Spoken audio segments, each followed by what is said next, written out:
Welcome to Education Forum. I'm Herman Badillo, Chairman of the Board of Trustees of the City University. The improvement of education affects all New Yorkers. This program will focus on the key educational issues and challenges before us all. My guest today is Herbert Berman, who is the Chairman of the Budget Committee in the City Council. He has been representing the Councilmanic District from Brooklyn's 46th area for about 25 years. And prior to his being chairman of the Budget Committee, where he has served for 10 years, he was chairman of the Committee on Education. That's correct. And at that time, the Committee on Education included both elementary and secondary education, as well as the City University.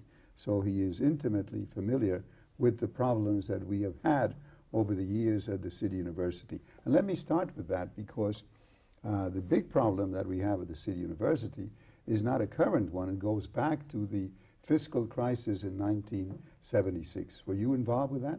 Well, I came into government on March 13th of 1975, and coincidentally 2 weeks later, which is purely coincidental, the fiscal crisis hit.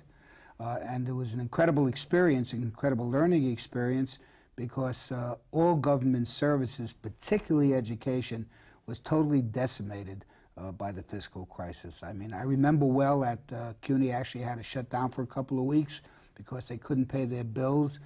Thousands of people had to leave the system. And most importantly, and probably the most devastating change, was the imposition of tuition at that time in order to get by. Yes, I was a member of Congress at that time, and the problem that we had was that the city could not survive without federal assistance. And the one condition that Congress insisted upon, and President Ford, in order to provide aid to the city, was that there be tuition at the City University, because we were the only university in the nation that was free. And the congressmen from the rest of the country felt that they could not continue that practice if we were going to get aid. So that's really how tuition got started at the City University. But worst of all was that the City University had to lay off about half of its professors. Oh, yeah. And the problem is that we have not as yet restored those positions. We have more adjunct professors now than probably any other university.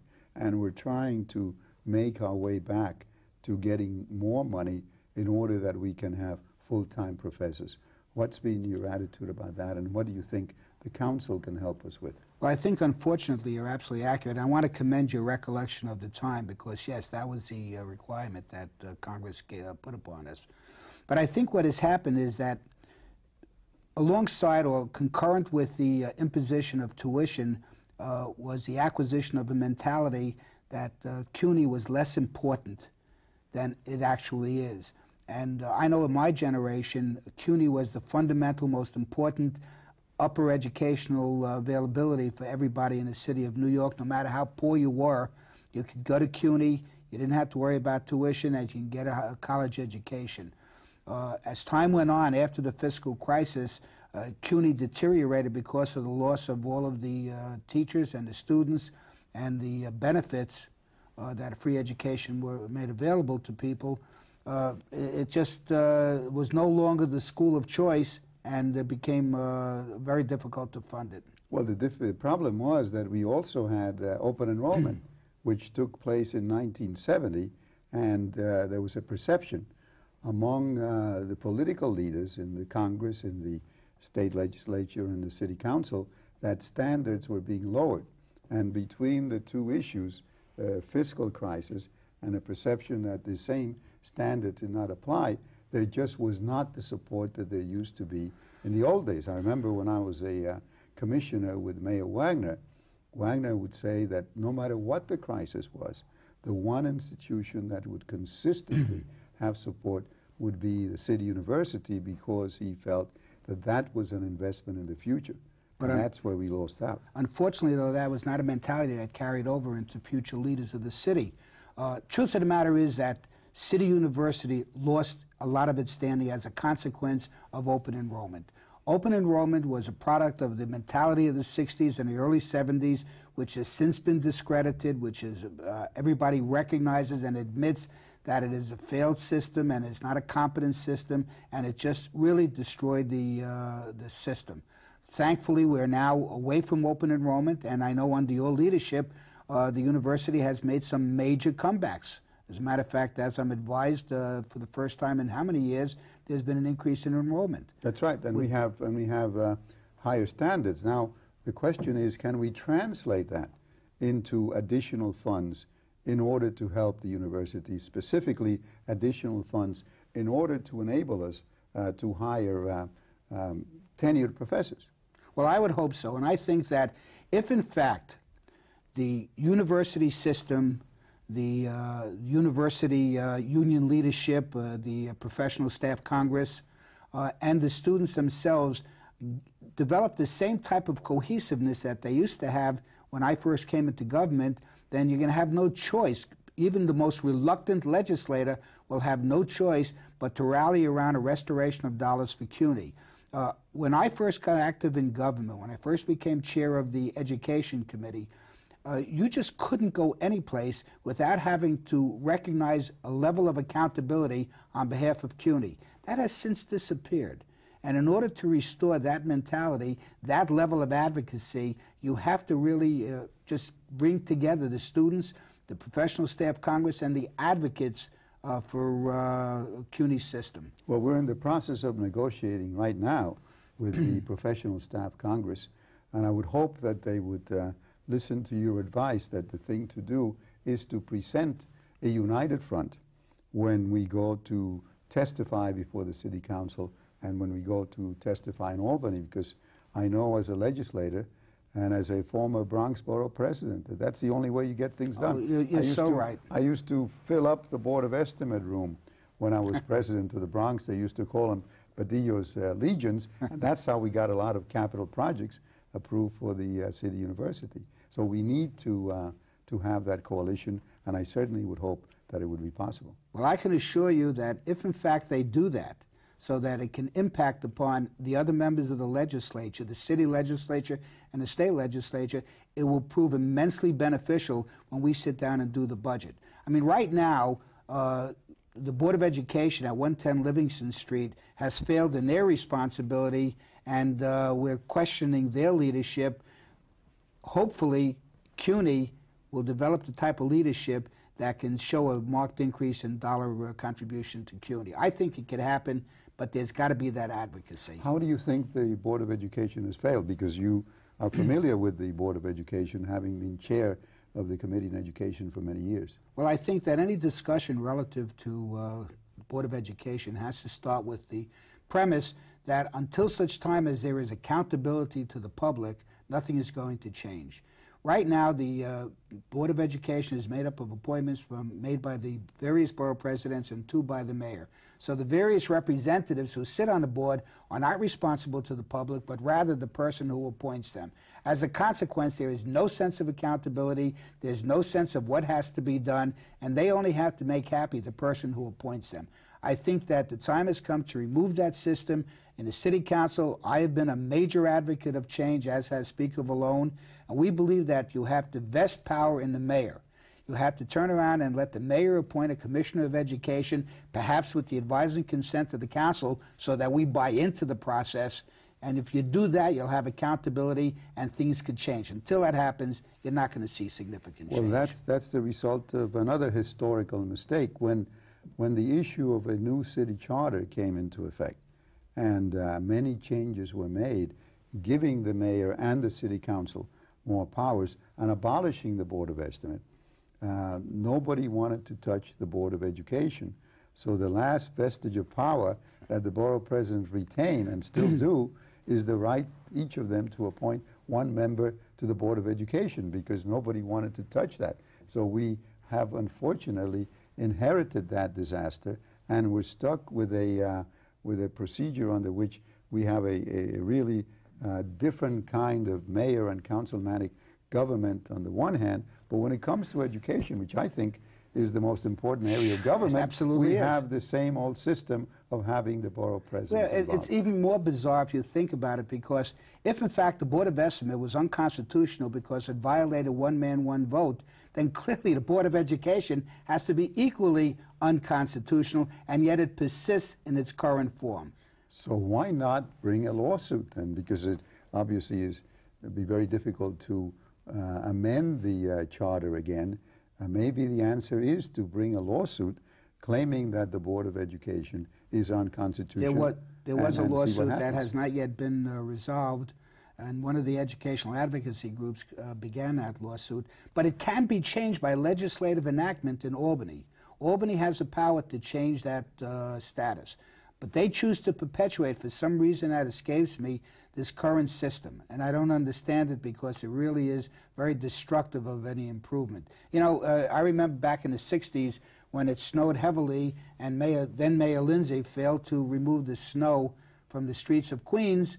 You know, he couldn't become president because the people smeared that failure upon him for the rest of his career. Right. It's the same thing. If the mayor is responsible for the delivery of educational services, then that service will be competently delivered, or that mayor is going no place. Well, certainly that position nobody can say is because you are on the same side as the mayor, because you belong to a different party, and you've had, and this council has had many disagreements with the mayor. But this is one issue, I guess, where the council and the mayor are in total agreement. I mean, we can be in different parties and still agree.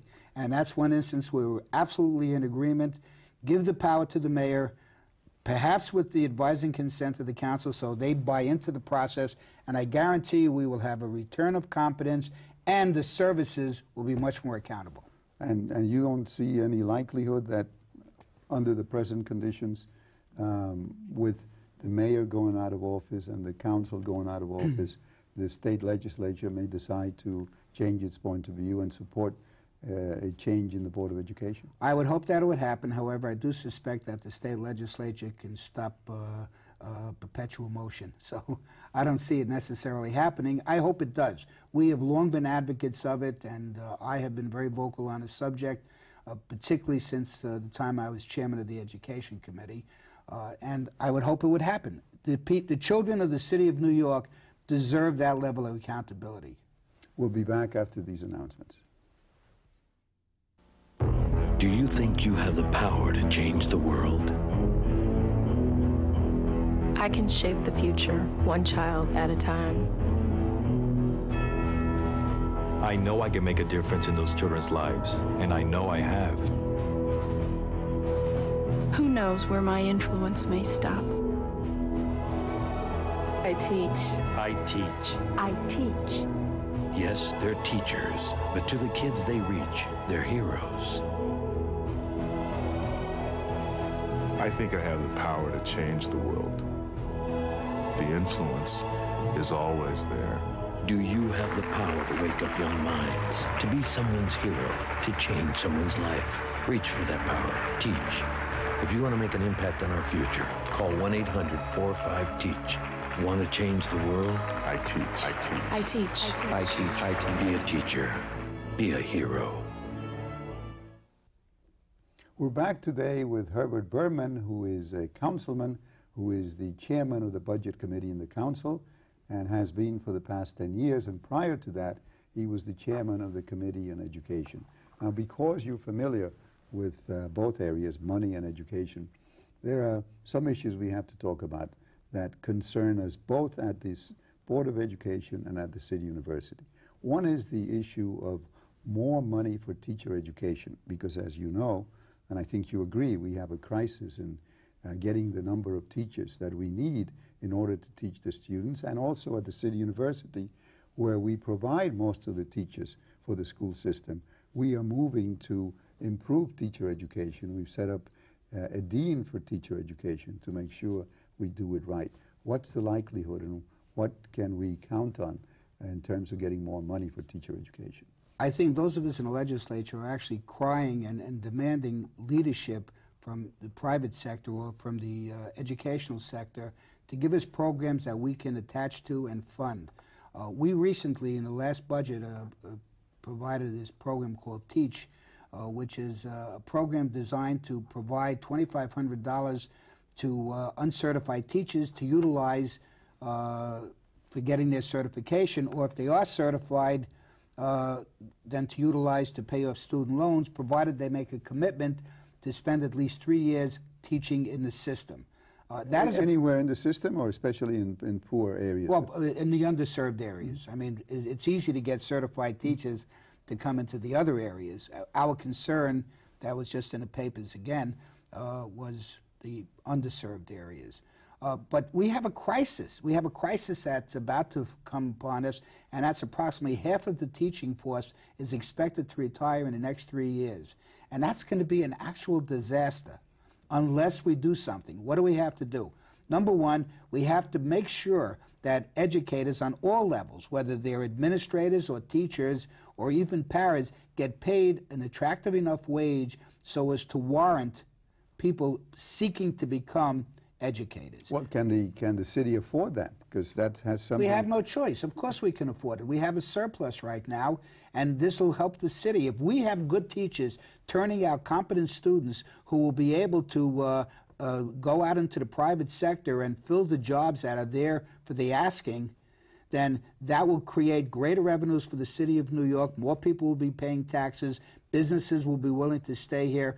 We did an analysis. Many of the businesses, when they leave the city of New York, one of the major complaints is that they can't get competent people to do their entry-level jobs, or they can't get people to do their more technical jobs. CUNY, who is the natural outlet for that type of training, should be given the money so as to enhance their ability to train people, and the people who graduate from high school should be sufficiently educated so that they can get this training. But we'll take the money if we get it. Oh, so I can assure you that. The question is, will we get it? You'll get it provided there is plans that come forward and you show us that, not you necessarily, but I think it's primarily the responsibility of the Board of Education, come forward and say, this is what we need, these are the programs we should implement. But I think that we ought to create incentives for people to become teachers. In the old days when you and I were kind of growing up, the biggest incentive to becoming a teacher was that it was a deferment from the Army. So we don't have that anymore, so you have to have other incentives. Number one, pay people a good wage. Make it a responsible professional position that people will want to go to. Number two, give to CUNY the ability to be able to provide competent education for teachers. You do that, then I think you can hit the mark. Well, the other argument that is made for people who want to be teachers is that they not only need to get an increase in wages, but that we need to have smaller classes. What is the point of view of the council on that? Well, when I was chair of the Education Committee, one of the first programs that we initiated after the fiscal crisis was a reduction of class size. Clearly, if you want people to exercise professionalism, then they have to have an appropriate professional setting. And class size is certainly one of the most important ingredients to having an appropriate professional setting. So yes, we should continue wherever possible to reduce class size. But I also suggest that not everything is vested in giving more money to education. A lot of it is to demand accountability from people at 110 Livingston Street so that, in effect, the money that we give them is properly spent. They have a budget of about $11 billion a year. Herman, I respectfully suggest to you that there's enough money in there, if competently spent, to really reduce a lot of classes. What would you consider to be evidence of accountability? How would you, if you were involved as Chancellor, adjust the budget of the Board of Education? Well, firstly, I think you have to review all of the procedures by which people teach. In other words, you have to determine what is the most that you're getting out of the teaching staff. The people have to be able to, how many hours are they working, where are they working. I don't really give a damn if a person has 2 prep periods or 3 prep periods, provided those teachers are turning out a competent product. I think there has to be a measure of success. And I don't believe that you have to measure success by having teachers or schools compete with one another. I think people have to compete with themselves to see as to whether or not there are standards that are set up and that people deliver a product that is equal to the standards that are expected. So that, you know, it's just patently unfair to go into a neighborhood that may be underserved and ask them to compete with a neighborhood that is overserved. Well, we have probably more than 100 schools which have been put under review by the Board of Regents for a period of over 5 years because the performance of the students is so poor. What could be done with those schools? Well, I think that we have to make it attractive enough to bring in people who are very, very competent into those schools. I think it was yesterday or today there was a report that came out in the papers. I think Chancellor Levy complained that a lot of people who are being assigned to the underserved schools have chosen not to become teachers. They're not coming into the New York City system. They refuse to go. Sure. Now, instead of crying over the fact that they're refusing to go and not do anything about it and wait till next year where the same episode is going to be repeated, you have to find out what the problems are and what you have to do to correct it. I'm not an educational professional, but I think that you have to sit down with people, perhaps at CUNY, who are educational professionals and probably have the biggest history and the most successful history in turning out successful teachers, because CUNY has always turned out the best, my wife included. I think that you have to say, what do you have to do to make it acceptable? How do you motivate people to make sure that they're willing to go into these underserved areas? And it's not only money, even though I do believe that that's clearly one ingredient. Well, the problem is, at what level do you start? No, because when you get, my wife is a teacher too, and by the time you get to the 7th grade, in many cases it's too late. You have to start, early class size intervention is the most important. You know, kindergarten, children are not going to come out of kindergarten reading encyclopedias, but it's going to teach them how to get along in a school setting so that by the time they get into 1st grade, then they already are acquainted with the school setting and their fertile minds are ready to be developed. Then what do you have to do? You have to make certain that the class size is appropriate. You have to make certain, by the way, the external aspects of the school setting has to be in place also. In other words, you have to have sufficient school space. You have to have sufficient books. I think one of the disasters, one of the shames that are in our schools now is the inability for the Board of Ed to provide the most up-to-date books for the various schools. And you have to address that. School equipment. We have spent hundreds of millions of dollars to provide computers for every school in the city of New York. We're in the process now of doing a review of how those computer labs are functioning and how they should be functioning. But we have spent the money. We've made the commitment to make certain that every child who graduates from the system is computer literate. I don't know yet how the program is working, but class size, equipment, facilities, children shouldn't have to learn in bathrooms or closets. But this, by the way, goes back to accountability because we've given the money, but it hasn't been appropriately spent. One of the ways in which we at the City University are trying to help is a program known as College Now. Oh, yeah. We've just amended. It used to be that we began to work with the students in the 11th and 12th grade, but we moved it down to the 9th grade because we find that the highest dropout rate in the 9th and 10th grades. However, if we really need to have that program be successful, we need additional funds. What's the likelihood of being able to get more money for the College Now program? Mr. Chairman, I think it's an excellent potential for more money. College Now program was initiated at Kingsborough Community College under then President Leon Goldstein, and that's a program that we early on funded together with the State Assembly from Stanley Fink, who was the Speaker of the Assembly at that time. So we have tremendous respect for that program. I think it's one of the most intelligent programs, and I think CUNY should be commended for expanding it. I will tell you that I personally will assure the CUNY hierarchy that they will meet with a very favorable response from us insofar as additional funding for that program. I think it's great, and that is precisely the type of program that we should be implementing. Well, even more so now because the Board of Regents and Commissioner Mills says that he is going to insist that the students pass the regions in order to get a high school diploma. And the way things are going, there's going to be a huge percentage of failures. And therefore, we need to really begin to focus on the 9th grade if we're going to ensure that the students are going to stay in the 9th, 10th, 11th, and 12th grade and then pass the Regents exams. Sure. Because the results that were shown just recently in the 8th grade exams were appalling. There were some schools where hardly anybody Terrible. was performing. Right.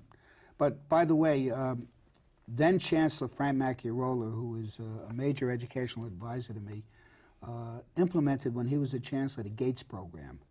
That's when I was deputy mayor. I was the one who that's right. insisted on educational gates. Which was an excellent program, which now we seem to be going back to. So as we go forward and become more astute in educational initiatives, we go back to what worked. No, because that's what we need to do. The educational gates was to ensure that we had standards in the elementary and secondary education, and we need it even more now than we did then. Unfortunately, we're out of time, so thank you very much for being with us. It was my pleasure. Thanks for inviting me.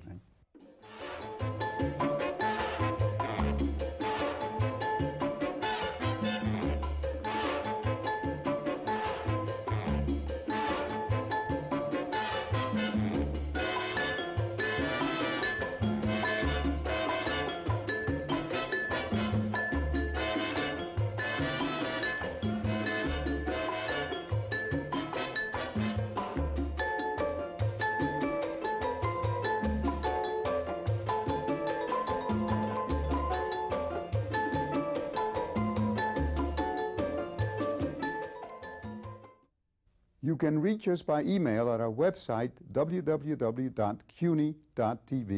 or write to us at CUNY TV, 365 Fifth Avenue, New York, New York, 10016.